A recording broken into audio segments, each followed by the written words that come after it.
જેના દર્શન માત્રથી પવિત્ર થવાય એવી નર્મદા નદીની આજે જયંતિ નિમિત્તે નર્મદા નદી કિનારે આવેલા માંગરોળ ગામમાં નર્મદા મૈયાને 450 મીટર એટલે કે લગભગ 1500 ફૂટ લાંબી સાડી અર્પણ કરી નર્મદા મૈયાનું પૂજન કરવામાં આવ્યું અને ગ્રામજનો દ્વારા ભવ્ય શોભાયાત્રા કાઢી મહાપૂજા કરવામાં આવી હતી।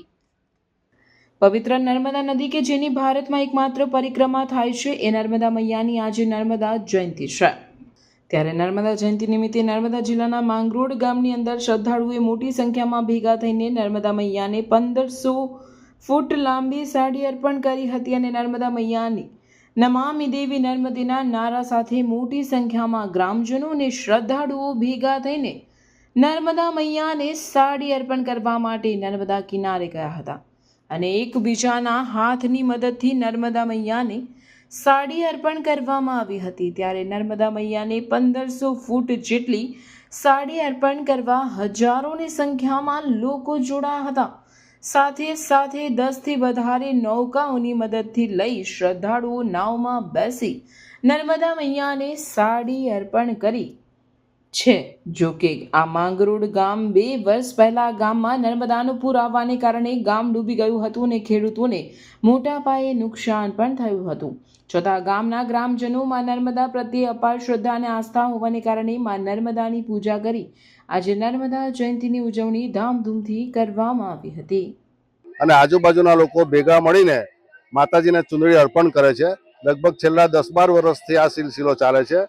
લગભગ 5200 ફૂટ જેટલી લાંબી એટલે 1500 મીટર જેટલી લંબાઈ આ ચુંદડીની હોય છે, જે માતાજીને આજે નર્મદા જયંતિના દિવસે અર્પણ કરવામાં આવે છે। બધા જ આજુબાજુના ગામ લોકો ખૂબ ધામધૂમથી આ પ્રસંગને દીપાવે છે। બીજું કે આ નર્મદા નદી છે એનું પુરાણોક્ત પણ એટલું બધું મહત્વ છે। અમારા માંગરોળ ગામ એ ઉત્તર વાહિની નર્મદા નદીના કિનારે આવેલું છે અને ઉત્તર વાહિની નર્મદાનું પવિત્ર વિશેષ છે। તો ચૈત્ર મહિનાની અંદર આ 3 કિલોમીટરનો જે વિસ્તાર છે એ વિસ્તારમાં લગભગ 15 થી 20 લાખ લોકો આ નર્મદાની પરિક્રમા કરવા માટે આવે છે અને પોતાને ધન્યતા અનુભવે છે।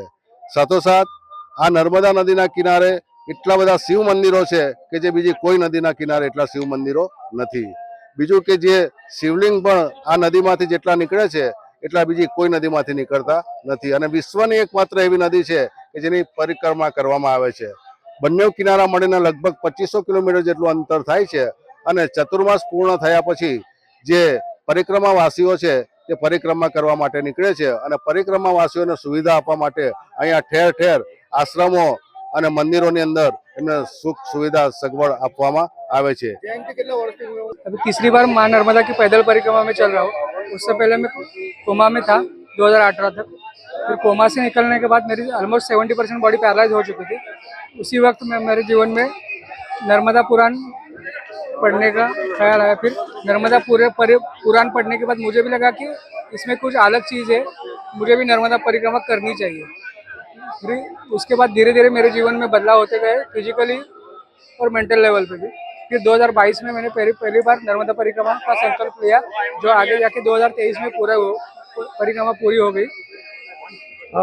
आज कौन सा दिन है, आप कहाँ पहुँचे, क्या आपको खुशी हो रही है? आज नर्मदा जयंती का दिन है, जो हम मांगरोल में है। अभी मांगरोल गुजरात में है और आपको खुशी है कि यहाँ पे नर्मदा जयंती का उत्सव बहुत अच्छे तरह से मनाया गया। हमें तो खुशी होगी कि ऐसे अच्छे पावन स्थान पे हम नर्मदा जयंती के दिन पहुँचे। नर्मदा। आपका नाम? मिलिंद तोड़कर, सांगली, महाराष्ट्र।